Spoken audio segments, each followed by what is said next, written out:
Mis amados hermanos, que el Señor los bendiga. En el nombre de Jesús los saludo.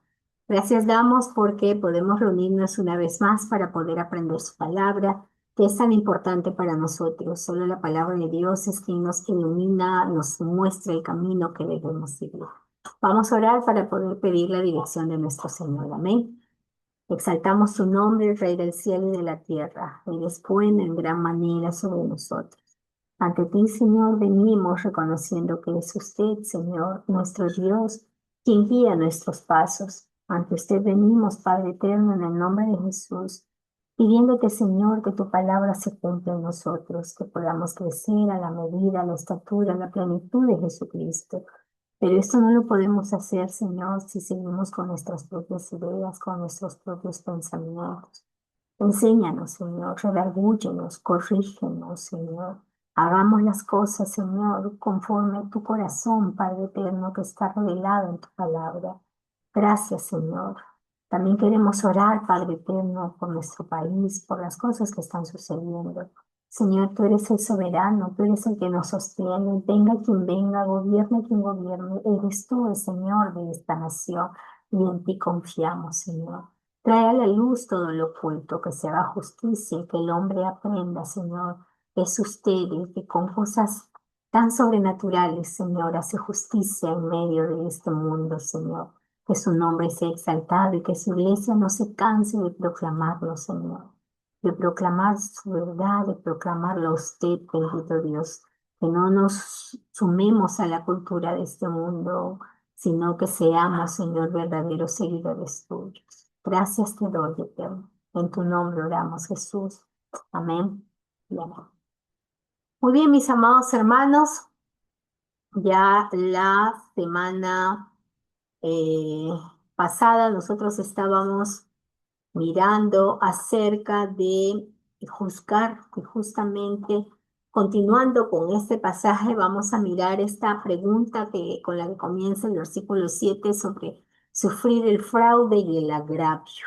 Pero para poder comprender bien esto que se nos pide desde el versículo 7, vamos a ir un poquito recordando lo que ya la palabra nos estaba enseñando en los versículos anteriores. Terminaba el capítulo 5 haciéndonos ver que al mundo, a la gente que no tiene a Cristo, lo juzgará el Señor. Que nuestra labor era juzgar entre nosotros, los hermanos. Y de repente la palabra juzgar suena muy fuerte y pareciera muy negativa, pero justamente esta acción es buscar esa santidad dentro de la iglesia. Y cuando se nos hablaba de esta santidad, el capítulo 6 inicia indicando de que algo está sucediendo en la iglesia de Corinto, porque hay problemas dentro de la iglesia, y en este caso problemas ya legales, y la iglesia no está atendiendo, no está juzgando adecuadamente, corrigiendo adecuadamente, de tal manera que estos hermanos salen a buscar juicio delante de los injustos y no delante de los santos.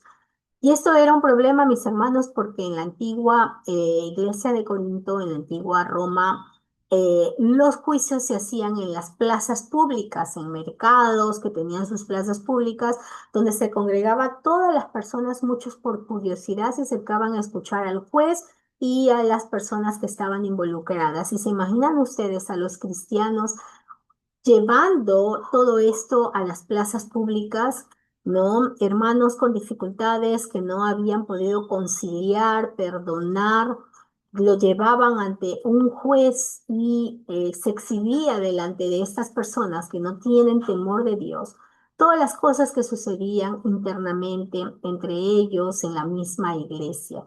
Esto pues era de mal testimonio.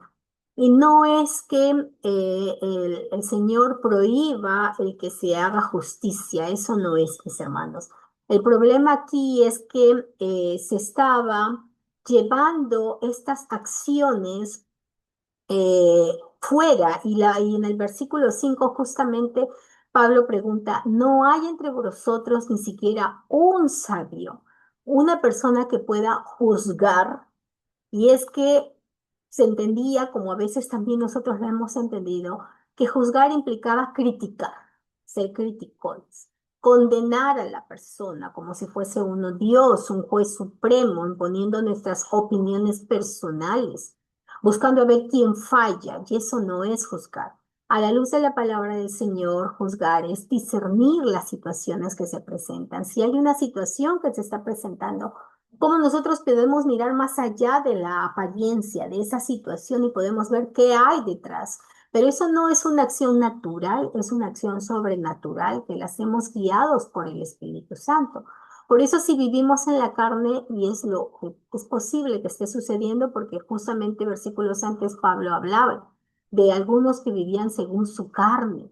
Entonces no podían discernir, todo lo juzgaban carnalmente, naturalmente, como si fuesen personas comunes.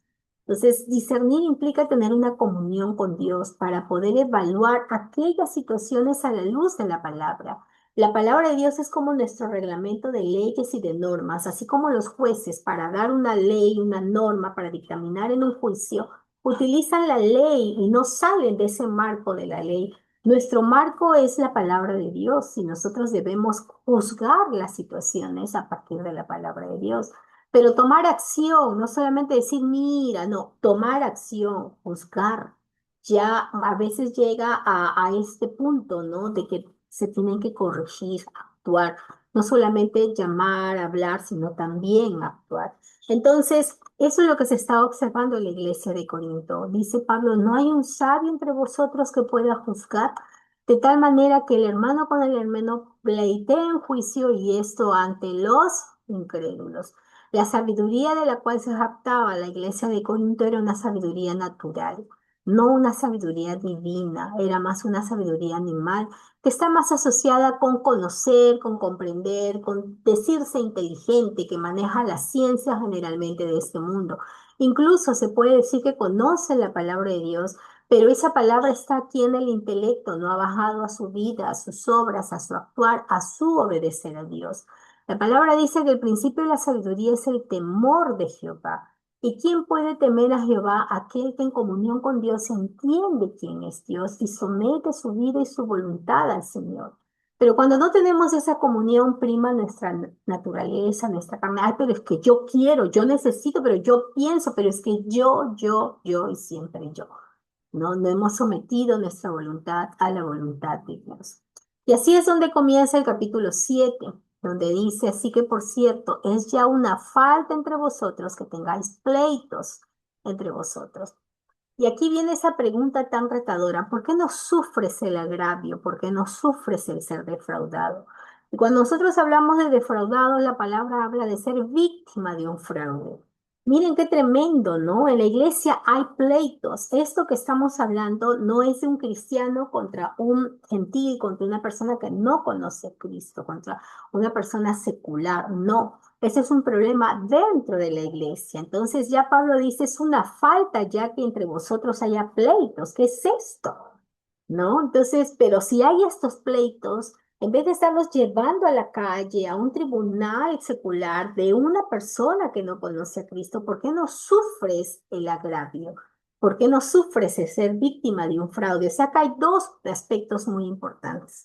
El primero es de aquel que pleitea, que genere el pleito. Entonces, de por sí, esto está mal, dice, ya es una falta. Ser el que comete el fraude, ser el que agravia, ser el que pleitea, eso ya está mal. Pero por otro lado también se ve el corazón del que sufre la falta. ¿Qué hay en tu corazón? ¿Puedes sufrir esa falta? ¿Puedes sufrir ese agravio? ¿O tú exiges desde tu posición justicia y restitución? Y hay que mirar situaciones y situaciones, ¿no? En este caso se observa más como un tema económico. El problema que se estaba observando era más económico, material. No estamos hablando de un caso de una violación, por ejemplo. El Señor nos exige la justicia. Aquí estamos hablando más de un tema más material, más económico. Entonces se ven esas dos posturas. Y justamente esto es lo que está mal. Si este cristiano que está generando el agravio, que está generando el fraude, que está generando el pleito, está actuando como en el mundo. En el mundo por tener esta naturaleza caída y no tener esa restauración en Cristo, las personas pues tienen una mente reprobada.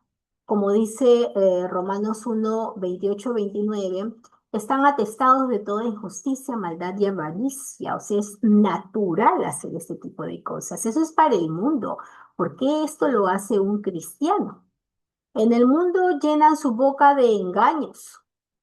Está llena su boca de maldición, de engaños y fraude, dice Salmo 10, 7. Hay doblez y acechanzas. ¿Cómo es doblez? Que te hablan con paz con su prójimo. Como dice la Biblia, Satanás se viste de ángel de luz. Se acercan con mucho tino, con mucha suavidad, con palabras agradables, pero dentro de sí ponen sus acechanzas. También se observa la balanza falsa, el injusto. Dice el Señor en Miqueas 6:11, daré por inocente el que tiene balanza falsa. Entonces, aquí lo que estamos observando es que estas son características de personas que no tienen a Cristo. Así es la conducta normal que se espera de alguien que no conoce a Cristo. Por eso uno tiene mucho cuidado cuando hace negocios con personas no creyentes. Entonces uno tiene que ser muy sabio y discernir en el Señor. Mira, Señor, voy a entrar, usted me está guiando. Aquí voy, no voy, porque es lo que se espera de esta gente que no teme al Señor. El problema es que ese tipo de actitudes se estaba viendo dentro de la iglesia. Y es justamente dentro de la iglesia que se está observando que habían creyentes que estaban justamente agraviando y engañando. Esto está prohibido para el creyente. Si usted ha nacido de nuevo, no puede usted estar buscando ocasión de agraviar o engañar a los hermanos. Tengamos mucho cuidado con eso. Dice aquí, es lo que estamos leyendo, ¿no? Que esto está ocurriendo entre los hermanos. Esto lo estamos leyendo en versículo 6, 8. En el 11 nos dice que está dentro de la iglesia y que es la iglesia la que debe juzgar esto dentro de los hermanos.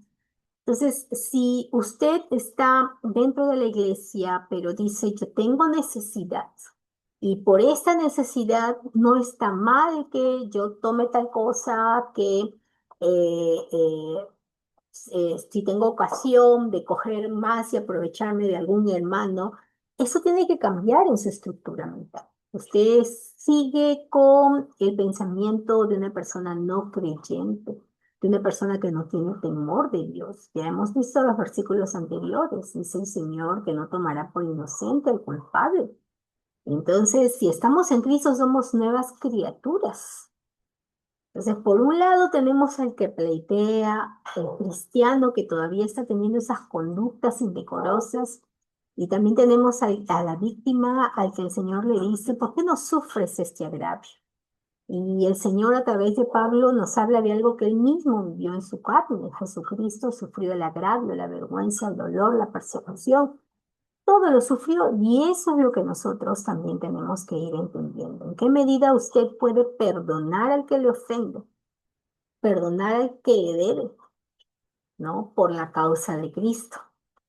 Y justamente uno diría, pero es un hermano aprovechado que siempre me hace lo mismo. Si usted ya conoce de una persona que cae recurrentemente en estas prácticas, usted también tiene que ser sabio y entendido, hermano, hasta aquí nada más. Yo no quiero tener más cosas contra usted, ya no puedo ayudarlo más.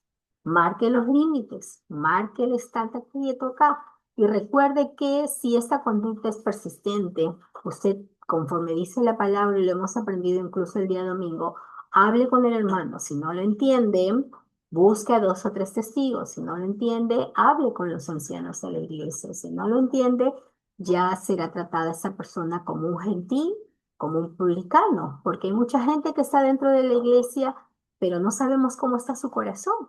Mire usted, la palabra dice que en el día en que el Señor juzgue este mundo, juzgue incluso a la iglesia. Algunos dirán, Señor, pero ¿cómo? Si yo en tu nombre eché fuera demonios, el Señor le dirá, aparte de mí, hacedor de maldad, nunca te he conocido.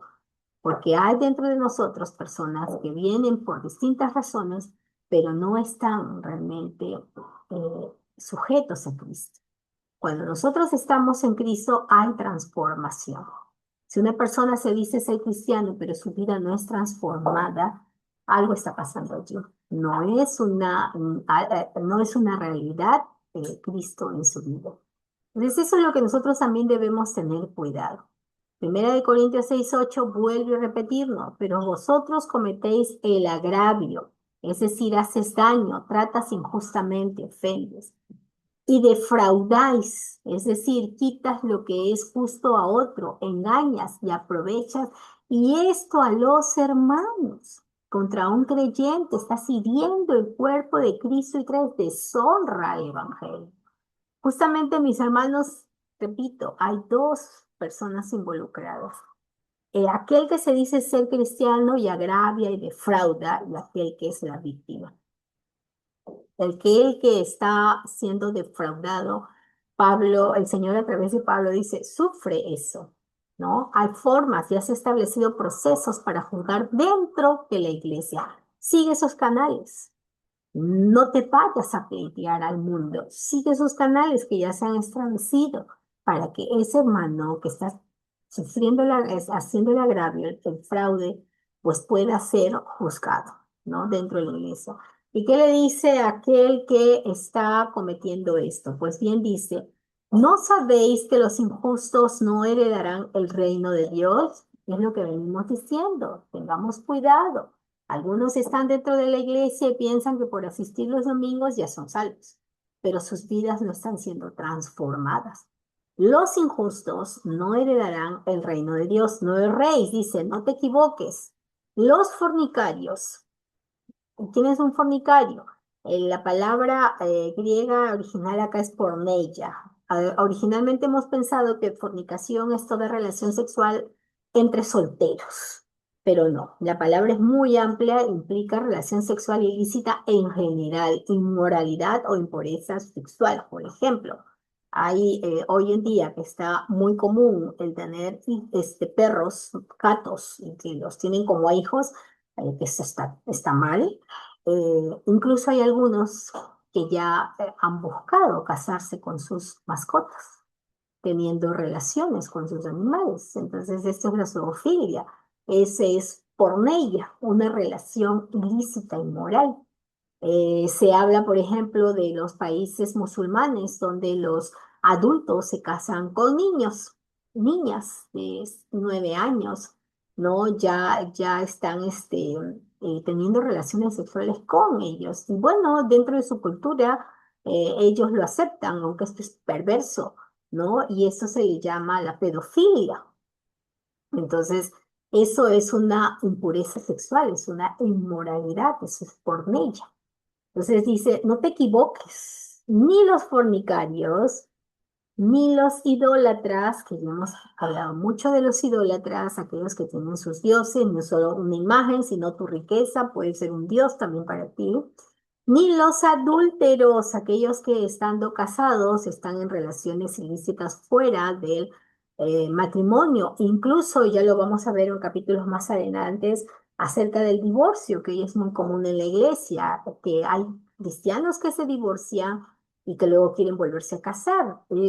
Cuando vamos a mirar ya más adelante el capítulo de este divorcio, la Biblia le va a llamar incluso adúlteros a que se divorcia. Dice la Biblia, a no ser por un tema de que uno de los miembros haya faltado el pacto de la pureza, ¿no? Pero bueno, se divorcian, dice que el que se casa nuevamente comete adulterio.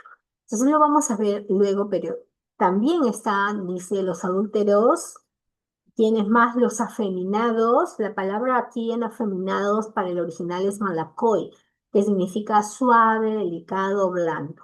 Son quienes toman el papel de la mujer en un acto homosexual. Originalmente se refería a los prostitutos masculinos. Varones afeminados, ¿no? Que en una relación homosexual toman el lado de la mujer, ah, optan por esa opción más femenina, no ese rol más femenino, y eso en el Señor no está bien. Dice, ni los afeminados, ni los que se echan con varones. En este caso, la palabra es arsenocoital, que es el término genérico nuevamente para una práctica homosexual, pero está referida al sodomita, al que toma el papel del hombre en un acto homosexual.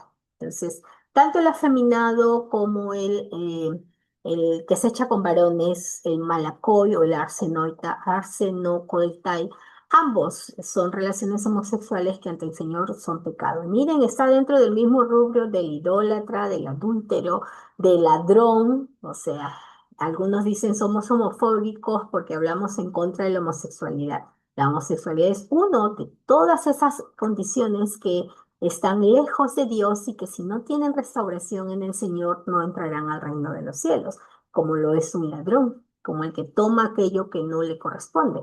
Y de repente decimos, el ladrón es el que sale y asalta, el sicario. Ladrón es el que coge algo que no es suyo, aún en el trabajo, en su hogar. Eso es un ladrón. ¿Qué más? Los avaros. Aquí la palabra original es para avaro, es hacia al que ama el dinero y sirve a Mamón. Es un demonio que orienta hacia la avaricia, al querer más, más, más y más, ¿no? Entonces, miren, esto se está hablando a la iglesia, no se está hablando a gente que no conoce al Señor. También los borrachos, ¿no? La Biblia dice, no os embriaguéis con vino, el llegar a la borrachera y lastimosamente algunos siempre es una copita y empiezan hacia más, más, más y más. Entonces es mejor mantener nuestras distancias. Los maldicientes, ¿quién es un maldiciente? Un difamador, ¿no? Un injuriador, un calumniador, un agraviador, un chismoso. Miren, todos esos están dentro de los que maldicen. Dice el maldiciente, el que maldice, el que habla mal de su hermano, tampoco entrará en el reino del Señor. Ni los estafadores, aquellos que cometen fraudes, entrarán, heredarán el reino de Dios. A veces predicamos esto al mundo, ¿no? Le decimos al mundo, los idólatras, ok, pero eso lo juzgará el Señor. Aquí Pablo nos está hablando dentro de la iglesia al idólatras, adúlteros, afeminados, que se echan con varones, ladrones, avaros, borrachos, maldicientes, estafadores. No te equivoques, dice el versículo 9, no erréis. Ninguno de estos heredará el reino de Dios. Acuérdense, mis amados hermanos. El evangelio implica transformación. Si no hay transformación, hay que ver bien qué es lo que está pasando con nuestra fe. Estamos siendo como los fariseos, cumpliendo un conjunto de reglas y leyes y pensamos que eso ya es suficiente. Recuerden que Dios no mira como mira el hombre mira las apariencias, Dios mira el corazón, lo que hay en el profundo de nuestro ser. Y ya en el versículo 11 termina diciendo, y esto erais algunos más, ahora ya habéis sido lavados, santificados, justificados. Recordemos esta gran verdad, mis hermanos. Nosotros en Cristo hemos sido lavados porque Él quitó nuestra culpa por medio de su sangre en la cruz. Santificados porque Dios nos ha apartado para sí, nos ha llamado a vivir en obediencia, por eso tenemos al Espíritu Santo obrando en nosotros. Nosotros no podemos por nuestras propias fuerzas ser transformados, es la obra del Espíritu Santo, pero en la medida en que nosotros le dejemos al Espíritu Santo hacer las cosas, Él es poder. No digas, a mí ya no me puede cambiar Dios, no es verdad, el Señor puede hacer grandes transformaciones, es disponerte a obedecer y en lo que te cuesta obedecer. Somos justificados porque en Cristo ya hemos sido declarados justos. Entonces dice, antes nosotros éramos así. Ya no, ya nosotros hemos sido lavados, santificados, justificados en el nombre del Señor Jesús y por el Espíritu de nuestro Dios.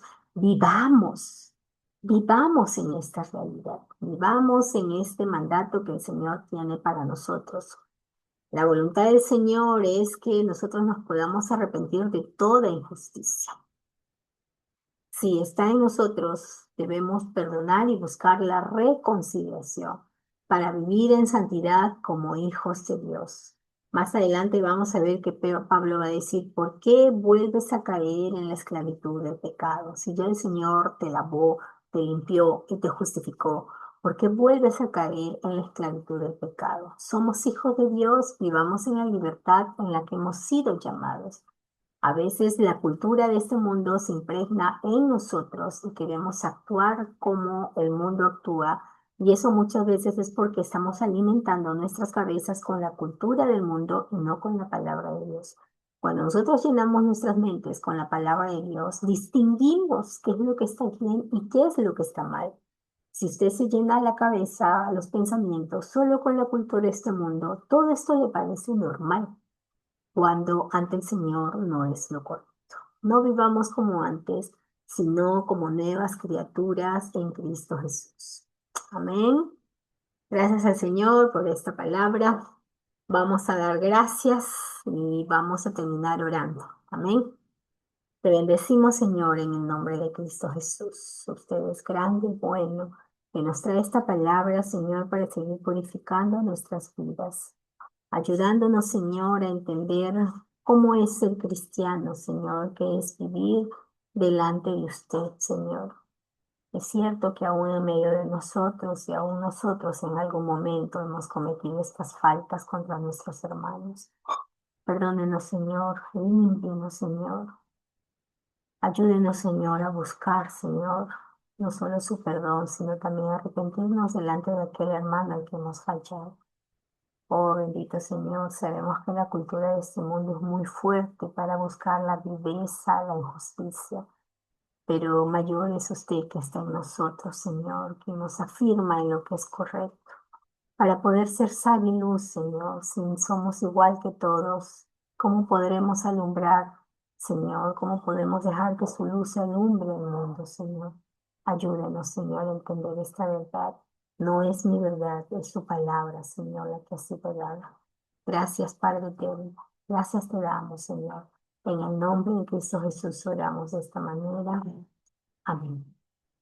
Amén, mis amados hermanos. Que el Señor nos bendiga. Ya nos estamos conectando la próxima semana.